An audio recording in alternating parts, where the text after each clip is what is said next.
ئەمە چی هەندێک حیزبێ بەناوی ئۆپۆزیسیۆن و غەیری ئۆپۆزیسیۆنیش بەربووەتە ئێمە لە پشتەوە باسی چیەکەنەوە ئەڵێ پاریان وەرگرتۆ لە حکوومەت جا حکوومەت ئەبێ ئیدانە بکرێت کە پارە نەدا بە حیزبێکی ئۆپۆزیسیۆن بۆ ئەوەی پێداویستەکانی خۆی پێدابین کا دەست نەکا بە گیرفانی خەڵکە بۆ ئەوی پەنا بۆ ڕێگای حرام نەبە حیزبەکان خۆیان لێرە پێویستیان بەوە نییە بەو حیزبە شۆکە و قسانە لەسەر ئێماکە پێویستی بەوە نییە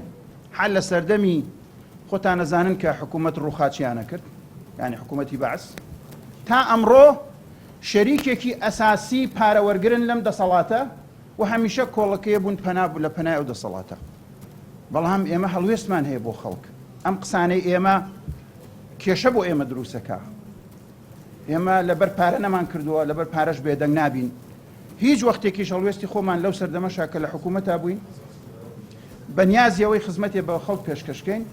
نەمە هیچ هەڵوێستێکی خۆمان نەگۆڕێ لەبەرەوەی حکوومەت بەپی قانونە بێ پارەی بە ئێمە بدا پارە بێن بۆ پارەی ماڵی کێ ئەو بەڕێزانێکە و جۆرە قسانەکەن وە با بیزانن هەڵمەتێک هەیە لەلایەن کۆمەڵی حیزبەوە کە تەوجی هەکرێن لە شوێنێکی ترەوە لە یەکێ لە مەرکەزەکانی قەرارەوە تەوجی هەکرێن پەلاماری ئێمە بدەن بە بەرنامە ئێمە و برایانی کۆمەڵ و ئەو حیزبانەی تر کە هەڵوێستیان بۆ خەڵک هەیە تەحالوفێک دروست بووە بۆ پەلاماردانی ئێمە و من لێرەوە پێیان ئەڵێم ئەو هەوڵە نەزۆکانەتان کۆتایی پێبێنن سمعەی پاکی ئێمە شایانی ئەو قسانەی ئێوە نییە هەڵوێستی جوامێرانەی ئێمەش خەڵکەی زانێ و هەر جارێکیش لەسەر ئێمە قسەیە دروستکەن وەڵامێکی جارێک بڕ ئەبینن